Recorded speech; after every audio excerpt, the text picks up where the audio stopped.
fueron admirados y temidos en su propio tiempo. Antiguos guerreros que inventaron los campos de entrenamiento para reclutas, el asalto frontal, la educación subvencionada por el Estado y un estilo de vida y una estética que aún llevan su nombre. Son los espartanos. Y esta es su historia. Esparta. Mareas de guerra. Segunda parte. Estamos a finales del siglo V a.C. Esparta se ha involucrado en la guerra del Peloponeso para luchar por la supremacía sobre su enemigo más poderoso, el Imperio ateniense. Por vez primera en la historia, Esparta está contra las cuerdas. De las batallas anteriores habían surgido héroes y se habían derivado valores heroicos. Pero la guerra del Peloponeso acabó tanto con unos como con otros. Ciudades asediadas, rehenes masacrados, gente inocente asesinada. Fue la primera guerra moderna donde la nobleza tradicional se ignoró por completo. Para subsistir en este nuevo tipo de guerra, Esparta necesitaba una armada mayor y más poderosa. Y para conseguir tal armada, era imprescindible algo que Esparta nunca había tenido: dinero. Así que la recién nacida armada espartana tuvo que recurrir para su sufragio a la única potencia que despreciaba a Atenas más que los propios espartanos: Persia. Persia se planteó la posibilidad de firmar una alianza, pero fue disuadida por su nuevo asesor táctico, que no era otro que Alcibíades, el mismo que 2 años antes había sido el más acérrimo colaborador de Esparta. Siempre estaba forzando los límites. Hacía todo aquello que estaba prohibido. Era el tipo de hombre al que le gustaba poner a prueba su propia capacidad para solucionar lo que otras personas eran incapaces de afrontar. Habiéndose ganado la confianza de Tisafernes, el gobernador persa de Asia Menor, Alcibíades, el mítico ateniense convertido en espartano, pasaba ahora por su tercer bando en una guerra en la que solo había 2. Alcibíades insinuó a Tisafernes que lo que de verdad debía hacer era conseguir que tanto espartanos como griegos se agotaran, no prestándoles a los primeros el suficiente apoyo. Su política consistía en dejarlos luchar entre ellos, una táctica muy convincente para Persia. Sin embargo, los espartanos fueron capaces de recaudar fondos de otros gobiernos y particulares para construir su armada. A todo esto, Alcibíades seguía profesando cierta lealtad hacia Atenas, con lo que fue perdiendo la confianza de Tisafernes. Temiendo ser arrestado, Alcibíades abandonó Persia, pero solo para recuperar su influencia en Grecia. Alcibíades tenía un talento fuera de lo común. Había recibido una excelente educación. Era carismático e increíblemente rico. Todo lo que tocaba se convertía en oro, al menos durante un tiempo. Alcibíades volvió de nuevo su carismática mirada hacia Atenas, la misma ciudad de la que había sido expulsado 4 años antes. En el año 411 a.C., unos cuantos de los defensores que aún le quedaban volvieron a proponerlo como primer comandante del ejército ateniense. Aristófanes, en Las ranas, dedica una línea a Alcibíades que yo traduzco así: lo amaban, lo odiaban y no podían estar sin él. Al principio de su segunda etapa en el poder, Alcibíades parecía estar conduciendo a Atenas hacia la victoria. Aunque ahora la flota de Esparta era superior, Atenas defendió con tenacidad su imperio. Vencieron a los espartanos una vez tras otra. De hecho, los espartanos no ganaron una sola batalla hasta la de Notium, en el año 407 a.C., cuando Esparta, bajo las órdenes del almirante Lisandro, consiguió destruir un gran número de barcos atenienses. Pero la auténtica importancia de la batalla de Notium radica en que en ella se rompió algo más valioso: la alianza de Alcibíades con Atenas. Alcibíades estaba al mando de la flota en Notium y, por razones que desconocemos, la abandonó a su suerte, dejándola en manos no de otro general electo, sino del timonel de su propio barco. El timonel fue engañado para que presentara batalla a Lisandro en contra de las órdenes específicas de Alcibíades.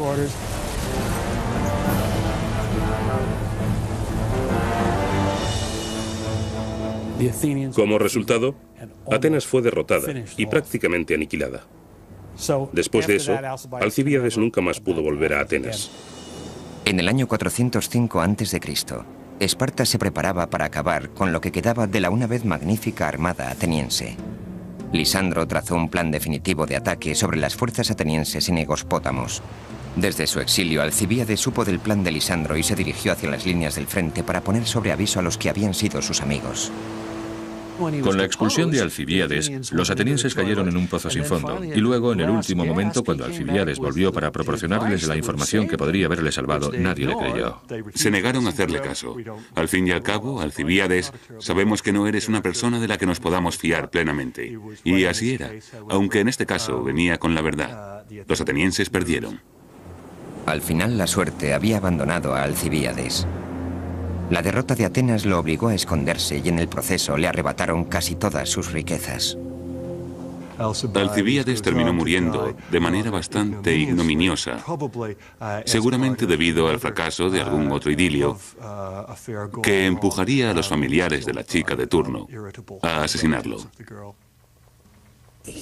Disfrutaba con su capacidad para manejar a la gente. Al final acabó engañándose a sí mismo, pero durante toda su vida, los caminos que elegía para conseguir sus fines fueron simplemente extraordinarios. No hay otro personaje en la historia de Grecia tan completo e interesante. Por supuesto, su final no podía ser más que trágico. Después de la derrota en Egospótamos, el pueblo de Atenas se atrincheró tras la ciudad amurallada de Pireo, y Lisandro estableció un bloqueo naval que atravesaba la entrada al puerto de la ciudad. Los atenienses habían perdido su última flota y su capacidad para reabastecer la ciudad. Ahora era solo cuestión de esperar a ver cuántos meses podían aguantar hasta morir de hambre. Atenas cayó en marzo del 404 a.C. Lisandro entró en la ciudad y asumió el control del gobierno y del pueblo. Terminaban así los 27 años de guerra del Peloponeso. La gente en Atenas se quedó petrificada al pensar que lo que ellos habían estado haciendo a otras ciudades durante el curso de la guerra, ahora lo experimentarían ellos. Hombres asesinados, mujeres y niños esclavizados, todo eso iban a sufrirlo en sus propias carnes. Tebas y Corinto, los aliados más poderosos de Esparta, estaban ejerciendo verdadera presión para que Esparta aplastara a Atenas y esclavizara a su población. Pero Esparta acabó decidiendo otro destino para Atenas. Lo más sorprendente acerca del modo en el que terminó la guerra del Peloponeso no fue que venciera Esparta en lugar de Atenas, sino que Esparta determinara no destruir Atenas. Ciertas personas en Esparta abogaban porque eso ocurriera, y eran muchos los atenienses que suponían que así sería. Pero salvar a Atenas no fue un acto de clemencia, sino de pura necesidad política. Los aliados de Esparta deseaban con todas sus fuerzas la aniquilación de los atenienses, pero Lisandro y los espartanos se dieron cuenta de que destruyendo Atenas, lo único que conseguirían sería un vacío de poder que sería ocupado por Tebas, con la que estaban empezando a surgir problemas.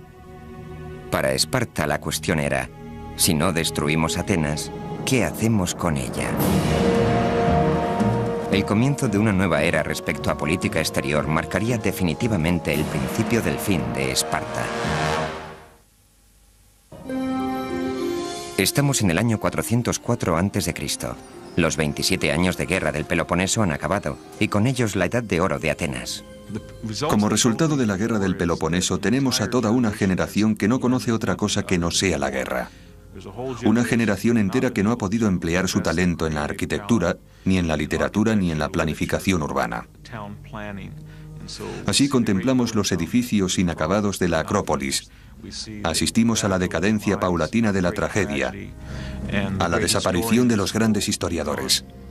Los atenienses fueron también testigos de cómo Esparta se hacía con el control de su una vez gran imperio. Se llevaron la armada.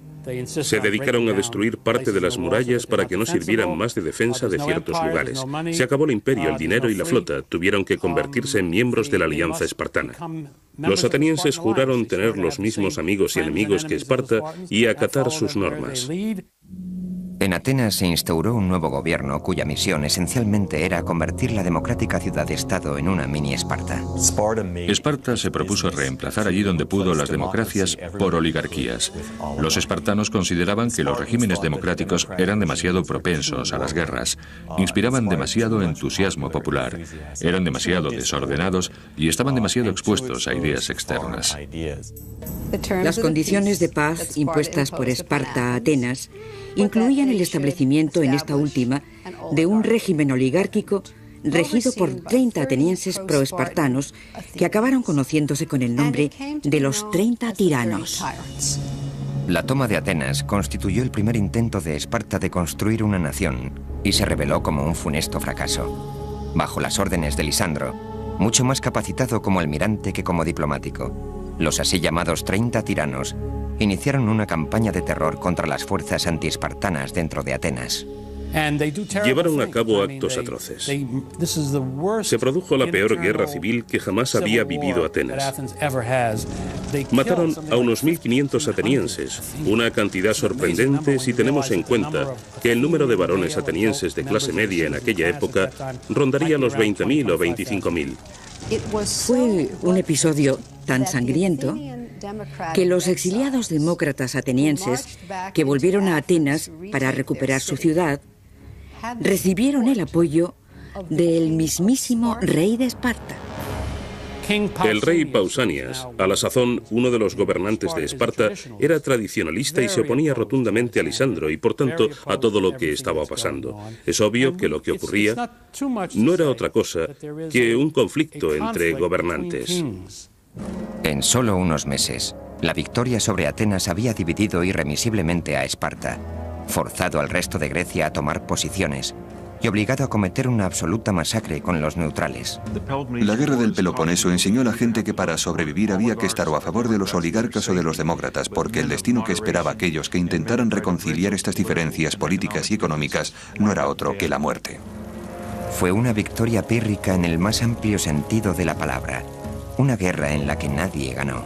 Atenas perdió la guerra y con ella su imperio. Nunca volvería a ser tan rica como lo fuera antes de la guerra del Peloponeso.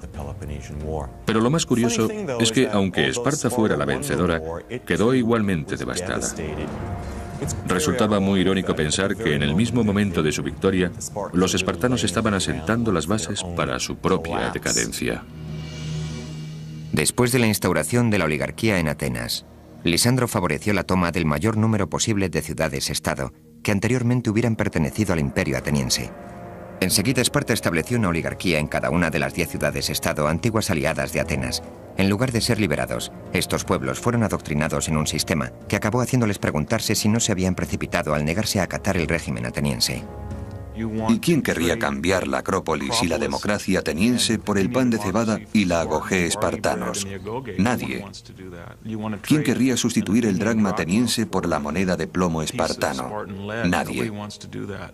Al contrario que los atenienses, los espartanos no eran grandes oradores. No fueron capaces de inculcar unas ideas en torno a las cuales pudieran vivir el resto de los griegos. El nuevo liderazgo espartano necesitaba de carisma para poder imponerse sobre sus nuevas conquistas, una característica que brillaba por su ausencia en la cultura espartana. El punto más débil de la cultura espartana era su falta de imaginación. La imaginación no se premiaba en Esparta. No eran astutos ni sociables. Trataban al resto de los griegos como perros, porque el concepto que tenían de sí mismos era el de una raza aparte, una raza radicalmente superior a las demás. Fueron muchos los generales y líderes espartanos que partieron a ultramar y emplearon la brutalidad con los pueblos a los que debían someter. Lo que el mundo griego había conseguido era sustituir a un líder imperial progresista por un grupo de brutales y matones comandantes espartanos. Que ese fuera el tipo de disciplina que aplicaban con sus tropas era una cosa, pero cuando empezaron a imponerla en otros pueblos, haciendo por ejemplo que los marineros permanecieran de pie todo el día cargados con anclas de hierro al hombro, empezaron los problemas. No se hicieron muy populares precisamente. Llegados a este punto es cuando, en mi opinión, debemos reflexionar sobre el entrenamiento de un joven espartano. Después de todo, fuera de la unidad, ¿quién importaba? El mundo era un lugar que debía ser explotado para el beneficio de la gente que importaba. Y esta era exactamente la filosofía con la que los espartanos trataban a los egeos. Actuaban simple y llanamente por instinto, modo que rápidamente los llevó a verse involucrados en nuevas guerras con sus propios aliados. Una brutal e imperialista Esparta empeñada en asumir el control del mundo griego no era la razón por la que los aliados espartanos lucharon durante los 27 años de guerra del Peloponeso. Esparta estaba preparada para prosperar y ser la siguiente potencia imperial.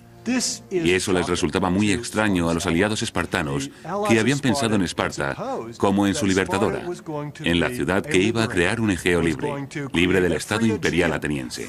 Sin embargo, los espartanos no lo veían así. Ellos consideraron esta como su oportunidad definitiva para conseguir lo que querían. La primera ciudad-estado que se rebeló con éxito contra la hegemonía espartana fue la primera que había caído: Atenas. En el año 403 a.C., los atenienses regresaron a Pireo y lideraron una fructífera revuelta contra los 30 tiranos de Lisandro. Aristóteles escribió que no tiene demasiado sentido crear una cultura basada únicamente en los valores marciales, ya que existe ese concepto, la paz, con el que periódicamente se tiene que tratar. Pero los espartanos no comprendieron el mensaje. Se podía contar con que una vez que ganaban la guerra, iban a perder la paz. No pasó un año entero, dentro del siglo IV, en el que los espartanos no se las compusieran para distanciarse de alguien que antes había sido su aliado. Tenían un don especial para ello. El error fatal que cometieron los espartanos en los años que siguieron a la guerra del Peloponeso fue subestimar la importancia que tenía mantener a los aliados satisfechos. Ninguna ciudad-estado en Grecia, no importa cuál fuera la grandeza de su capacidad militar, podía dirigir el mundo griego sin el apoyo de otros estados aliados. Además, debía mantener siempre vigilado a su gigantesco vecino de la esquina, Persia. Esparta tenía que idear un modo de conservar la amistad de todos esos estados. Y en vez de eso, lo que hacía era alejarse cada vez más de ellos. La receta infalible para el desastre.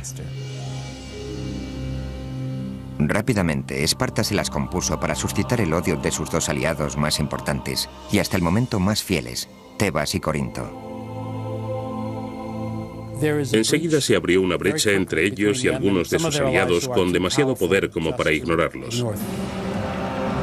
Tan solo una década después de su gran victoria, Esparta volvió a verse envuelta en una guerra.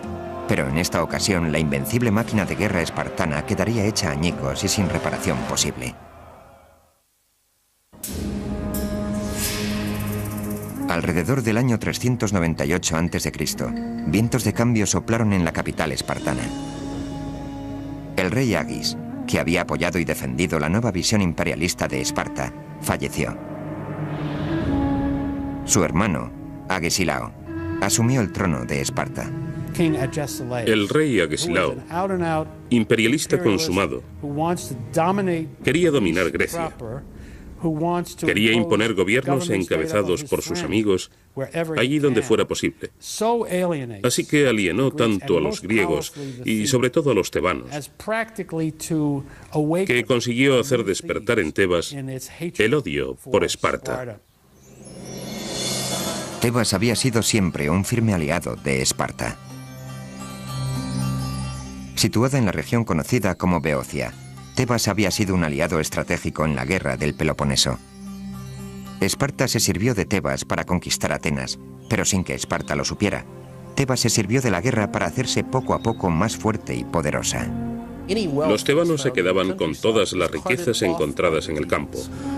Más aún, en el transcurso de la guerra, los tebanos empezaron a sentirse en la cumbre como potencia militar y pensaron que podían unirse a Beocia. Además, los tebanos emplearon los días de decadencia de la guerra para crear un gobierno nuevo y más potente. Mientras la guerra del Peloponeso seguía su curso, se estaba produciendo una revolución milagrosa en Tebas por la que la clase conservadora de pequeños terratenientes rurales se conformó en una sociedad democrática que caló en toda la población. Para Esparta, el concepto de una Tebas democrática tan cerca de Atenas se presentaba como una perspectiva poco halagüeña. Cuando recibieron las noticias de lo que estaba ocurriendo entre la ciudadanía de su aliado, Esparta aplicó la que aparentemente constituía su única forma de política exterior. Más que apaciguar a los tebanos y compartir el poder con ellos, los espartanos fueron a la yugular e intentaron hacer de Tebas su esclava, aplastar su democracia y destruir su independencia. Esparta perpetró brutales ataques contra Tebas e intentó derrocar a su gobierno, provocando así una reacción violenta que no solo se basaba en el antiespartanismo, sino en una corriente democrática. Entonces se creó un ejército nacional tebano de 10.000 hoplitas con capacidad física, entrenamiento y formación estratégica tan eficaces en cualquier aspecto como los de Esparta, y con el agravante de que estaban resentidos contra ella.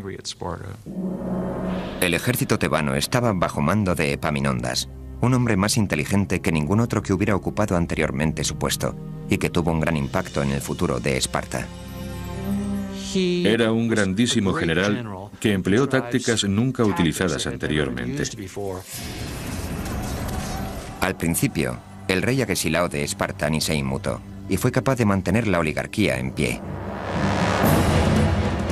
Pero con cada batalla que Agesilao ganaba, Esparta perdía algo más importante. A largo plazo, acabó esquilmando los recursos de Esparta, perdiendo un significativo número de hombres en la batalla y ayudando a formar a los tebanos en el nuevo orden de guerra que emergería en esta época.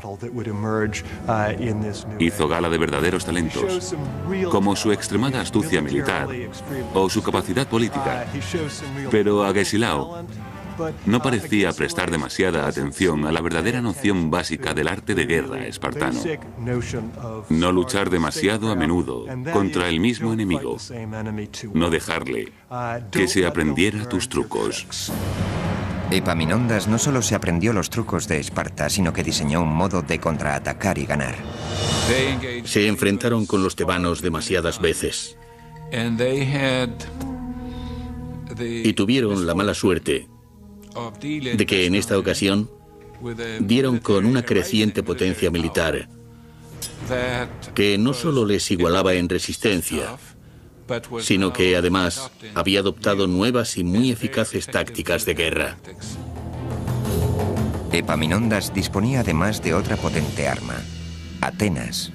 Desde que los 30 tiranos fueron derrocados en el año 403 a.C., los atenienses, a ritmo lento pero seguro, habían reconstruido su flota, habían entrenado una nueva generación de ciudadanos soldado y habían desarrollado una sólida democracia. Resulta muy irónico que su derrota ante Esparta, con motivo de la guerra del Peloponeso, se revelara ahora como una de las mejores cosas que podía haberle ocurrido a Atenas, si lo consideramos desde el punto de vista de la democracia.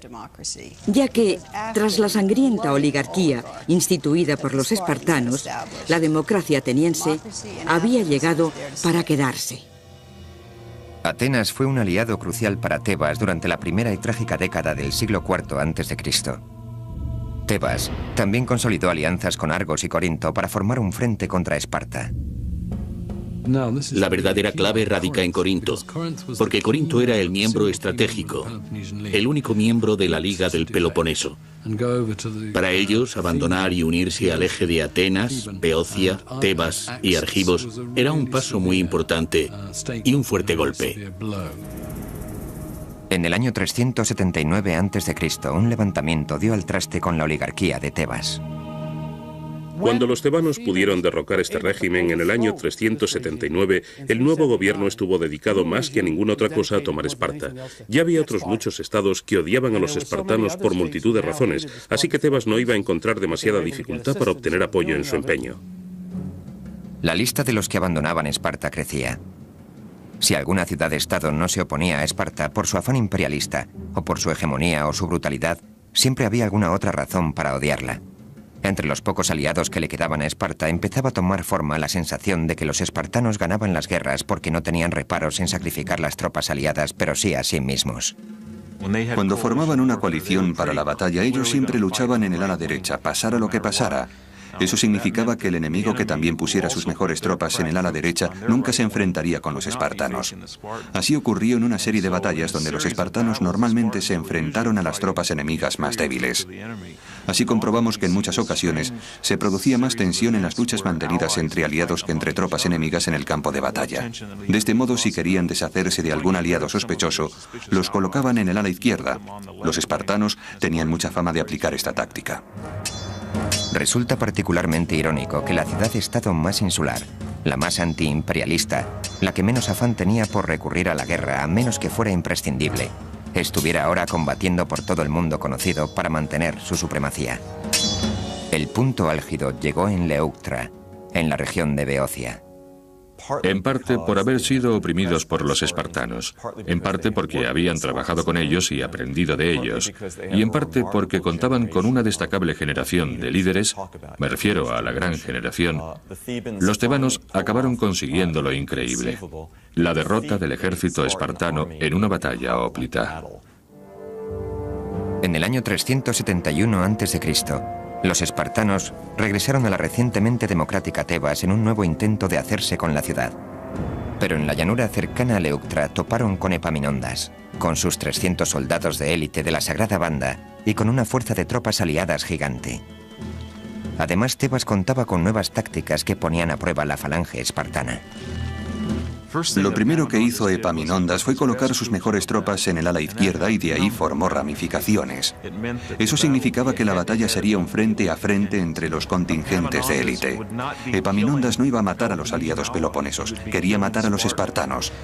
Así que les dijo a sus propios aliados: no tenéis que enfrentaros a los espartanos, de eso nos encargamos nosotros.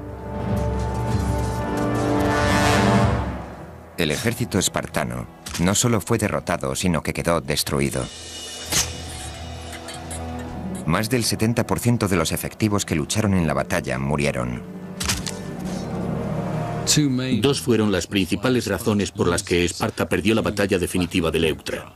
Una, su inflexibilidad y reticencia o incapacidad para responder a las situaciones nuevas, por ejemplo, profundizando las líneas, incorporando nuevas fuerzas especiales o nuevo equipamiento y cosas así. Y la otra fue sencillamente cuestión de cantidad. Los espartanos ya no contaban con hombres suficientes. Ya no tenían aquellos 9.000 hombres con los que se habían librado las batallas contra los persas, ni los 5.000 con los que se librara la guerra del Peloponeso. Ahora habían quedado reducidos a un puñado de espartanos. Y si es verdad que los que quedaban lucharon y lo hicieron bien, también lo es que no fueron suficientes. Epaminondas sencillamente abatió a los espartanos. Mató a 700, una pérdida que no se podían permitir, y tiraron por los suelos el concepto de la invencibilidad militar espartana. Por último y más significativo, Epaminondas no consideró esto como un final, sino como un principio. Después de su derrota en Leuctra, el abatido y desmoralizado ejército espartano volvió a casa para reagruparse. Fue un durísimo golpe para los espartanos, pero no tenía por qué ser un golpe mortal. Y no lo hubiera sido si el sistema espartano hubiera contado con las reservas, la flexibilidad y los recursos para afrontar la derrota. Pero precisamente la crítica que podemos hacer a los espartanos es que esto era justo de lo que carecían. La baza más importante de los espartanos, su estructura política y social, se presentaba ahora como su mayor lastre. Lo que una vez fuera la fuente de su poder y estabilidad, era ahora el origen de su debilidad y de su apatía.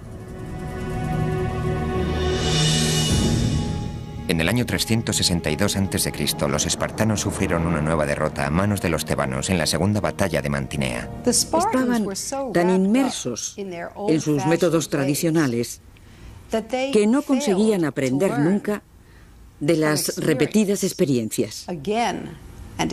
Y lo más sorprendente de todo esto es que fracasaran de nuevo en Mantinea, donde fueron atacados exactamente con las mismas tácticas con las que habían sido derrotados en Leuctra.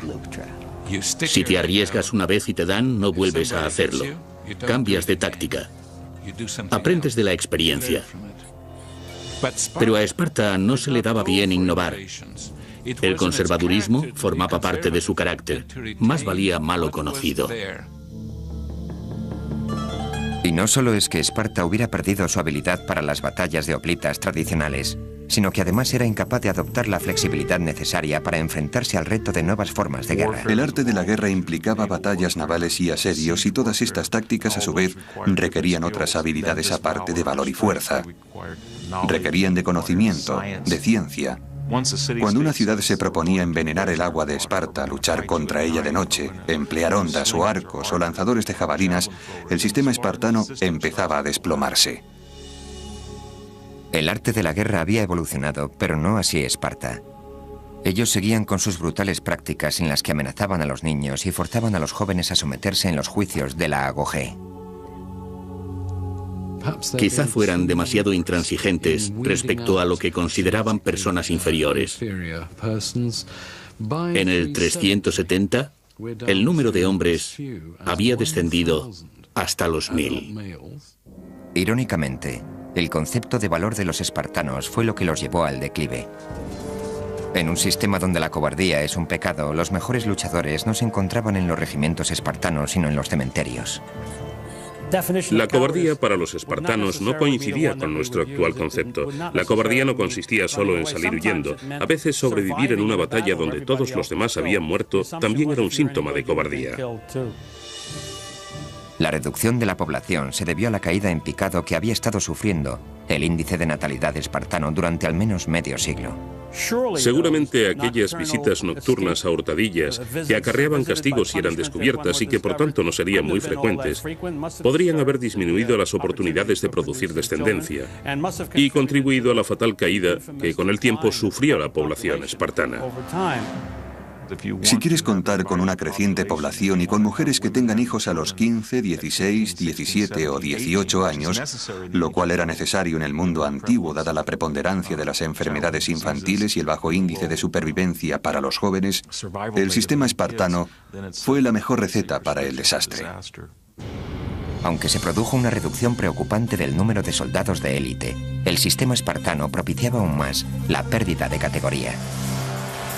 Era muy fácil que te degradaran, mientras que ascender resultaba prácticamente imposible. Podían degradarte por no haber sido capaz de proporcionar comida para todos los compañeros de unidad, por temblar en la batalla o por un sinfín de pecados sociales. Además, no había forma humana de recuperar la categoría. Así que Esparta creó un peligroso tipo de población flotante, que era espartana de nacimiento, espartana de formación, pero que había sido privada de su ciudadanía espartana. Estaban deshonrados en una sociedad donde el honor lo era todo, y constituían un problema. La terrible culpa que puede achacársele a Esparta es que permitiera que esto ocurriera, que no estuviera dispuesta a dar el cambio ideológico y que no se comprometiera a reclutar nuevos miembros de élite. Todo esto nos hace pensar en un Estado que quizá no estuviera en contacto del todo con la realidad. Entonces, por vez primera en su larga historia, Esparta fue invadida y se vio obligada a defenderse en su propio territorio.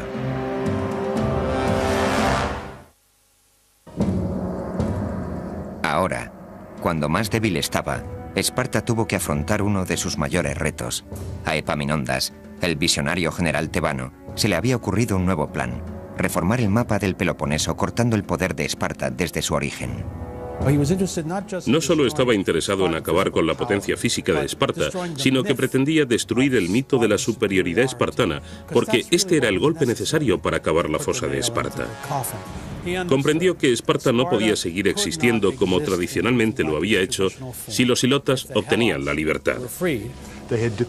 Hasta entonces habían dependido absolutamente de la actividad agrícola de los ilotas para mantener el ritmo del sistema. Sin Mesenia, Esparta perdería los recursos que la habían convertido en una primera potencia. Con el apoyo de la alianza de Tebas, Atenas y Corinto, Epaminondas inició la fase primera de su plan para destruir Esparta. A principios del año 369 llega Mesenia y anuncia a sus ciudadanos que han dejado de ser ilotas para recuperar su antiguo estatus como ciudadanos griegos libres e independientes. Fue un acontecimiento muy significativo, como si en el antiguo sur un día tuviéramos esclavos negros y al día siguiente se hubieran convertido en ciudadanos de pleno derecho. Epaminondas y sus fuerzas permanecieron en Mesenia cerca de 4 meses, mientras que los hilotas liberados, casi 250.000 de personas, construían una inmensa muralla alrededor de la ciudad-estado de Mesene. Todos estos mesenios eran los descendientes de numerosas generaciones de hilotas que habían hecho de Esparta lo que era, a costa de su independencia y de su propia vida.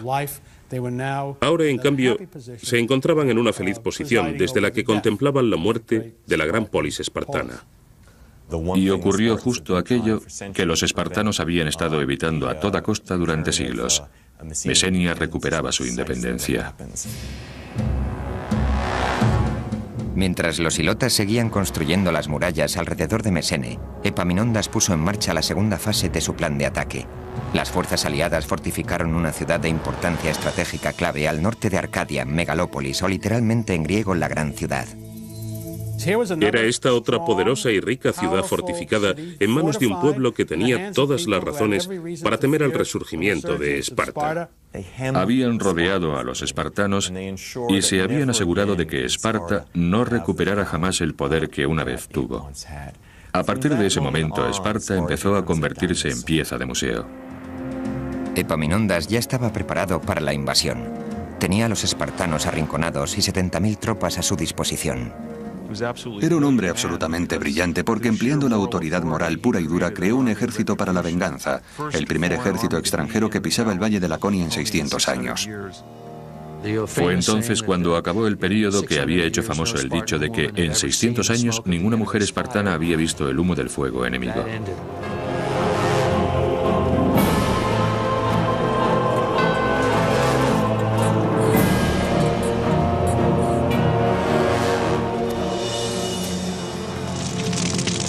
En respuesta, Esparta hizo lo que nunca antes había hecho.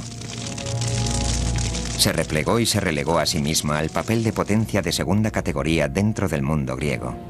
La corriente de la historia iba en contra de Esparta, la demografía iba en contra de Esparta, la geografía iba en contra de Esparta, y la suerte de Esparta tocó a su fin al toparse con un hombre como Epaminondas.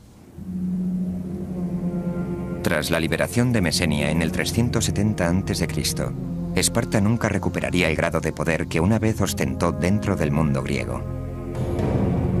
Cayeron por su propio peso. Habían vivido en una especie de invernadero, en un entorno herméticamente cerrado de virtud autorreforzada, pero no habían sido vacunados contra la corrupción y las tentaciones que trajo el éxito. Mientras otras ciudades-estado reivindicaban el primer plano, Esparta no era más que la sombra de sí misma, y fue convirtiéndose en un museo viviente. De hecho, durante la época de los romanos, Esparta fue una especie de parque temático donde líderes como Adriano se acercaban para observar a sus habitantes y admirar sus ahora pintorescas costumbres. El gran historiador Tucídides dijo que las futuras generaciones mirarían hacia Atenas pensando que ésta había sido 10 veces más importante que lo que fue, y a Esparta creyendo que su importancia había sido 10 veces menor. Los espartanos tenían poco que mostrar al mundo o que dejar para la posteridad, porque sus casas eran sencillas y sus templos aún más. Una vez consumido el poder de Esparta, poco más había digno de admiración. Por su parte, Atenas no solo sobrevivió, sino que permaneció allí para que todo el mundo la admirara. Pero los espartanos sí dejaron su legado incluso antes de que su estela se hubiera esfumado para siempre. Los pensadores atenienses rescataron los aspectos más nobles de la sociedad espartana aplicándolos en sus propias ciudades-estado. Fueron los pioneros del gobierno constitucional, de los controles y de los balances. Sentaron un precedente que siguieron el resto de los griegos. En muchísimas ciudades griegas se produjeron horribles guerras civiles, pero nunca en Esparta. ¿Cuál fue su secreto? Los antiguos historiadores no llegaron nunca a un acuerdo, como tampoco hemos llegado nosotros. ¿Era la democracia, la oligarquía, una combinación de ambas? El caso es que hubo algo que le permitió subsistir durante un largo periodo de tiempo e inspirar una tradición de teoría política muy enfocada a la estabilidad. Son verdaderamente considerados como el ideal de virtud de la civilización griega, a la altura de Sócrates, Xenofón y Platón. La república estaba en gran medida basada en el sistema de gobierno espartano. Ellos representaban lo que las cosas debían ser.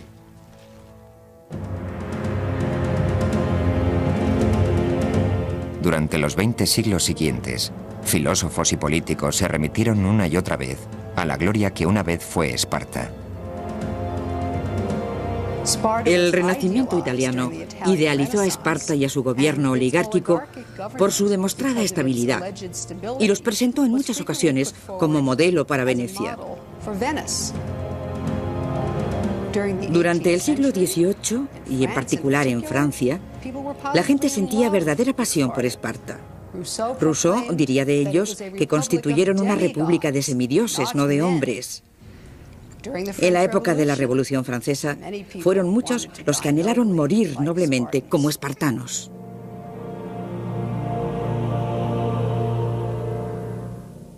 Durante la Revolución Norteamericana, Esparta fue la inspiración de todos aquellos que luchaban por crear un país democrático y estable.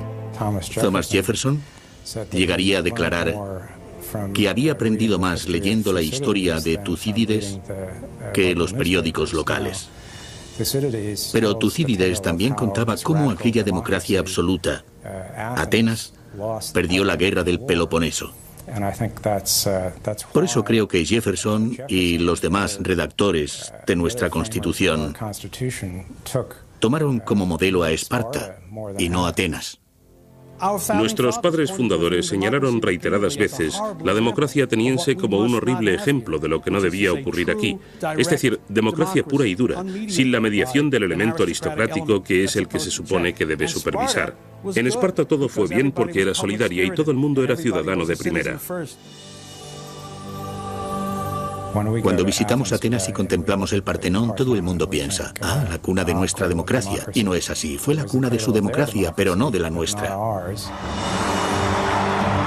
Sin embargo, en el siglo XX, Esparta fue tomada como ejemplo no por las democracias en ciernes, sino por líderes individuales atraídos más por los aspectos atroces de la sociedad espartana. La Alemania nazi volvió la mirada a Esparta para encontrar su ideal. Esparta fue introducida como materia en el plan de estudios de la educación pública. Hitler y muchos de sus allegados hablaban maravillas de Esparta. El canciller alemán llegó incluso a expresar su deseo de que otros países se convirtieran en hilotas para la casta de guerreros alemana.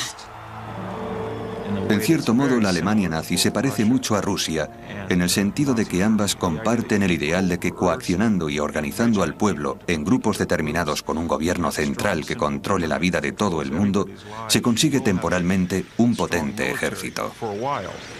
Pero al final se hacen patentes las contradicciones de la sociedad soviética o de la alemana o de la espartana. Así que a mi entender es lícito colocar los orígenes del totalitarismo en la sociedad espartana. La lección que debemos aprender de Esparta sigue influyendo aún en la sociedad de nuestros días. Los espartanos fueron los creadores y fundadores de lo que podemos llamar la disciplina militar occidental. Y eso será una ventaja de Occidente sobre los griegos, los romanos, los pueblos de la Edad Media, los del Renacimiento y así hasta hoy. Los ejércitos occidentales tienen un concepto diferente de lo que constituye la disciplina. Si analizamos un ejército occidental y lo enfrentamos con uno iraquí, uno iraní o uno indígena, seguramente gane el occidental, y eso incluso aunque sea menos numeroso. Ese tipo de disciplina occidental se la debemos al legado espartano. Podemos aprender de ellos que el honor debe ser un componente principal de la vida humana. Una persona puede vivir sin honor porque los medios materiales lo hacen posible. Sin embargo, no podemos morir sin honor porque de alguna forma la vida nos pide cuentas.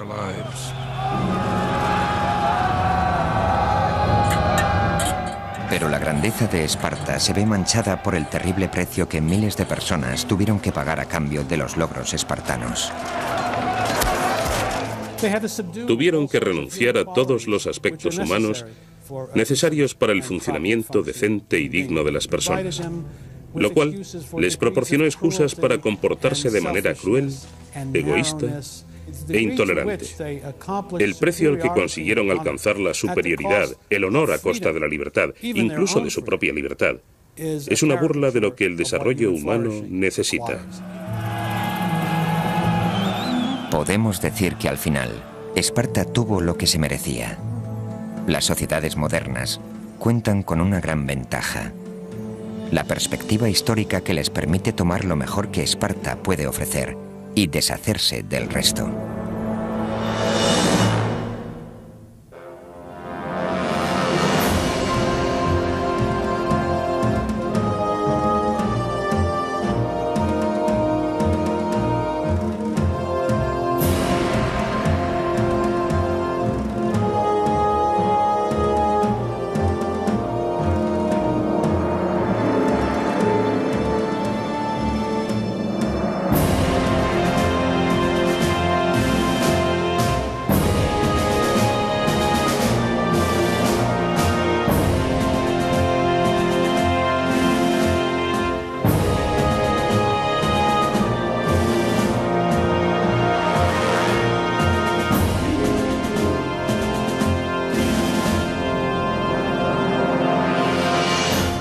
Otros gobiernos y particulares para construir su armada. A todo esto, Alcibíades seguía profesando cierta lealtad hacia Atenas, con lo que fue perdiendo la confianza de Tisafernes. Temiendo ser arrestado, Alcibíades abandonó Persia, pero solo para recuperar su influencia en Grecia. Alcibíades tenía un talento fuera de lo común. Había recibido una excelente educación. Era carismático e increíblemente rico. Todo lo que tocaba se convertía en oro, al menos durante un tiempo. Alcibíades volvió de nuevo su carismática mirada hacia Atenas, la misma ciudad de la que había sido expulsado 4 años antes. En el año 411 a.C., unos cuantos de los defensores que aún le quedaban volvieron a proponerlo como primer comandante del ejército ateniense. Aristófanes, en Las ranas, dedica una línea a Alcibíades que yo traduzco así: lo amaban, lo odiaban y no podían estar sin él. Al principio de su segunda etapa en el poder, Alcibíades parecía estar conduciendo a Atenas hacia la victoria. Aunque ahora la flota de Esparta era superior, Atenas defendió con tenacidad su imperio. Vencieron a los espartanos una vez tras otra. De hecho, los espartanos no ganaron una sola batalla hasta la de Notium, en el año 407 a.C., cuando Esparta, bajo las órdenes del almirante Lisandro, consiguió destruir un gran número de barcos atenienses. Pero la auténtica importancia de la batalla de Notium radica en que en ella se rompió algo más valioso: la alianza de Alcibíades con Atenas. Alcibíades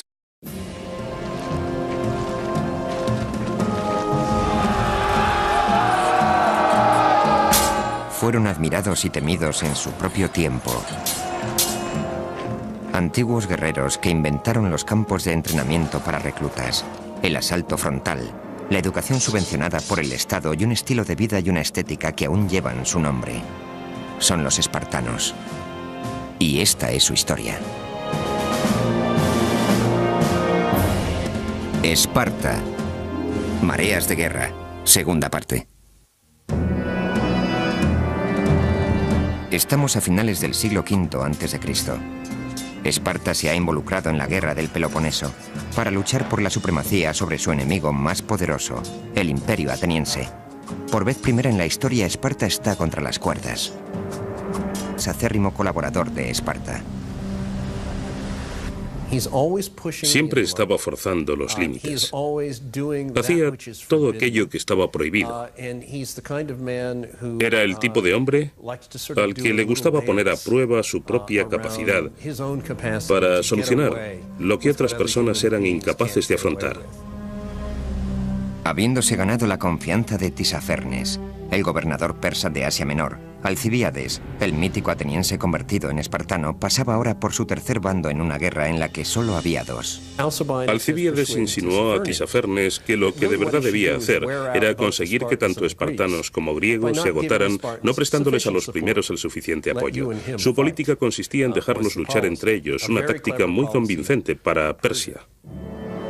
Sin embargo, los espartanos fueron capaces de recaudar fondos de las batallas anteriores habían surgido héroes y se habían derivado valores heroicos. Pero la guerra del Peloponeso acabó tanto con unos como con otros. Ciudades asediadas, rehenes masacrados, gente inocente asesinada. Fue la primera guerra moderna donde la nobleza tradicional se ignoró por completo. Para subsistir en este nuevo tipo de guerra, Esparta necesitaba una armada mayor y más poderosa, y para conseguir tal armada, era imprescindible algo que Esparta nunca había tenido: dinero. Así que la recién nacida armada espartana tuvo que recurrir para su sufragio a la única potencia que despreciaba a Atenas más que los propios espartanos: Persia. Persia se planteó la posibilidad de firmar una alianza, pero fue disuadida por su nuevo asesor táctico, que no era otro que Alcibíades, el mismo que 2 años antes había sido el más